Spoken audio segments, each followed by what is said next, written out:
Hello guys, welcome to viral news. Please जल्दी से channel subscribe कर लें। तो गाइस, बिग बॉस 17 का लाइव शुरू हो गया है।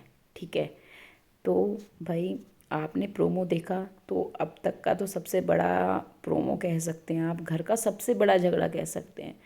मतलब कोई भाई झगड़े में इतने नीचे लेवल तक नहीं गया जहाँ तक ये चले गए, क्योंकि इनको लगा उसका नाम कैसे लिया, उसका नाम कैसे लिया। आप फेक तरीके से इतने दिन से उसका नाम ले रहे थे। आपकी ये जो आई प्यारी, ये आते ही उसका नाम ले रही थी लगातार।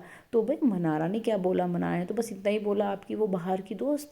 हाँ, क्यों इतनी मिर्ची लगी? हाँ, क्योंकि कुछ बोलने के लिए नहीं है। मनारा सच सच बोल रही थी। जब सच होता है ना सामने और कुछ नहीं बोला जाता तो बेफालतू में ऐसे ही भड़क के दिखाते हैं। जैसे एक बार बाबू भैया भड़क के दिखा रहे थे, कप फेंक के दिखा रहे थे। अब तो बाबू भैया और आप इक्वल हो गए हो, है ना? साथ में भी तो बैठे हो। बदल गए हैं दिन, बदल गए जज्बात। तो गाइज, आप सभी जानना चाह रहे होंगे कि भाई इतना बड़ा इंसिडेंट हुआ घर में, तो जैसे बिग बॉस एक कॉल लेते हैं, जैसे उसके अनुराग के टाइम भी हुआ था। तो अब क्या हुआ?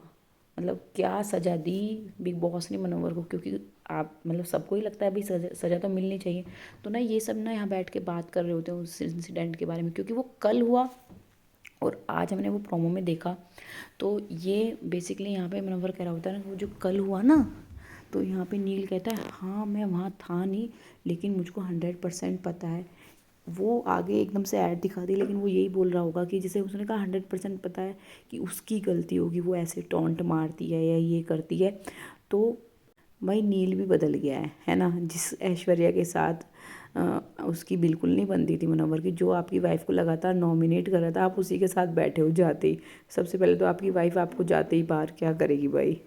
तो फिर ये नील से ये बोल रहा होता है कि बिग बॉस ने उसके लिए मेरे को कुछ नहीं बोला, कोई बात नहीं की भाई। तेरे बारे में वाइल्ड कार्ड, मतलब तेरे और वाइल्ड कार्ड के बारे में उस पर भी बात नहीं हुई। वीकेंड के वार पे भी तू चाह रहा था कुछ बोलें, तुझे फीडबैक मिले, तुम्हें कुछ दिया ही नहीं। तुम्हें इस तरह से इग्नोर किया कि तुम किसी लायक ही नहीं हो, बोलने लायक ही नहीं हो।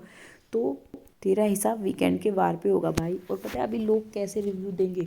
इतना टोंट मारती इंसान क्या करे, लड़का जिए ना क्या? और एक जो है ना, वो सबसे बड़ा रिव्यूअर बनता है अपने आप को कि मैं तो शो पे भी रह के आया हूँ, उसको देखना। भाई डिफेंड करने के लिए क्या क्या ही बोलता है।